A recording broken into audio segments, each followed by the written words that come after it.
What's up? Welcome back to All Things Korean. In this video, I wanted to recommend to you a Korean drama.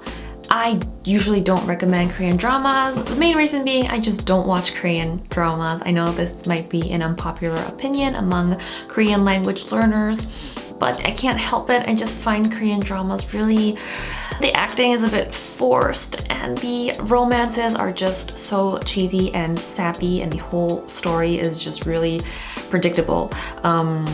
So I haven't watched Korean dramas in a very long time. I haven't even seen like the really big ones like Goblin and Descendants of the Sun. I hope you don't hate me for saying this, but that is the truth. Movies are a different story. I like a lot of Korean films and I would recommend a lot of those, but dramas are just, ugh. But that being said, there is a drama that I really enjoyed watching 2 years ago, and I heard that they are coming out with a second season this year. I think that you guys should watch the first season. It is incredible. It is unlike any Korean drama that you have ever seen before. Unfortunately, I don't have the time or the editing skills to, insert all these like clips from the dramas. I really want to do that for you, but I'm sorry, I can't. So what I'm gonna do is I'm going to link the trailer down below. It has English subtitles. I want you guys to take a look at it. You will not regret it. If you are looking for a Korean drama that is kind of different from the conventional poor girl meets rich CEO and falls in love kind of story, then you better watch this one. The title of this TV show or drama is called 구해줘 or Save Me. And the reason that I say that it's unlike any drama that you've watched before is because it deals with cult religions. And it's some freaky, scary, terrifying shit that goes on in this drama. And the really scary thing is that it could actually be true. It's not based on a true story. I think it's based off of a webtoon, but these are things that could actually be happening right now in some sort of Korean countryside or even in a city. So I'm gonna give you a brief synopsis. A family of 4 from the city, they move to the countryside only to be scammed by a business partner or something. They have absolutely no money, nothing to work on, and they're trying to adjust to their new lives in the countryside. The kids, the brother is getting bullied at school because I think he's like limping. He has some sort of like leg problems. The girl is very pretty and a lot of boys like her, but she's very defensive of her brother. And she sort of almost make friends with this group of guys in school. And it's the countryside, so the locals there speak in 사투리 or dialect, whereas this family speaks in 표준어 or standard Korean. And so because the family really needs help, this church, this religious institution reaches out to them. They give this family a house to live in, and the parents soon, they're so grateful, they feel indebted to this church, and they get really invested in this religion. They start believing, they start following all these church culty practices. This daughter, Sangmi, is the only one who seems to be sane, and she understands that she is psychologically and physically trapped within this cult.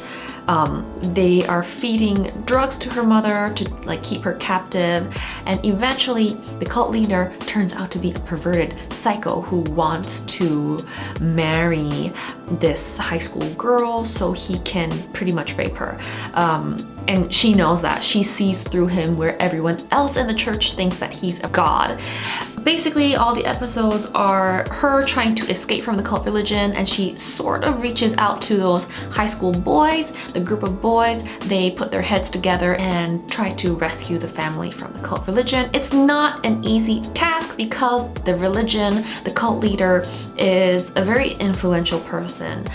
He has a lot of money. He has a group of henchmen who do religious things by day and gangstery stuff by night. But this is just the surface. You guys need to watch the whole thing to be sure, and I am a terrible storyteller. When I try to explain the plot of a story, I make it sound really boring, and I might have done that in this video, but just watch the trailer. The trailer will do the explaining. I'm sorry, I couldn't do a better job of it, but I just really wanted to recommend this TV show to you. I got the idea for this video by a Reddit post asking for K-drama recommendations that weren't romance, and this was the first one that I thought of. I think it's one of my favorite, considering that I barely watch Korean dramas at all. So please take the time to watch the trailer if you want to know what cult religions are like in Korea, because I think this drama does a pretty good job of depicting it. If you want to know what religious language is like in Korea, if you want to know what communities are like in the countryside, if you want a little taste of 사투리 or dialect, I'm not sure if this would be the best language learning resource because a lot of the lines are not in standard Korean and there's a lot of religious talk going on as well. But if you want to look into some interesting cultural aspects of Korea, especially about religion, I really recommend that you watch this drama. You will not regret it. It is so gripping. It scared the shit out of me multiple times, and it just felt like one really long movie. Please check out the link to the trailer below. You will not regret it, especially if you love a good thriller. And if you have any other Korean drama or movie recommendations, or even if it's not a Korean one, if it's any other show or movie that you think I might be interested in, please let me know in the comments. It would be ideal if I could watch it on Netflix, but if I can't, that's fine too. Sadly, I don't think 구해줘 is on Netflix, but hopefully, I hope they do, because I would totally rewatch it again. I mean, they're making a season 2. It means that it's good, right? So anyway, this is the real end of the video. I included this because it's all things Korean and not just language. I wanted to share different things about Korea. I hope you enjoyed this. If you're interested in seeing more content on Korean, language, culture, everything else, please subscribe to this channel and I will see you in the next one. 다음 영상에서 만나요.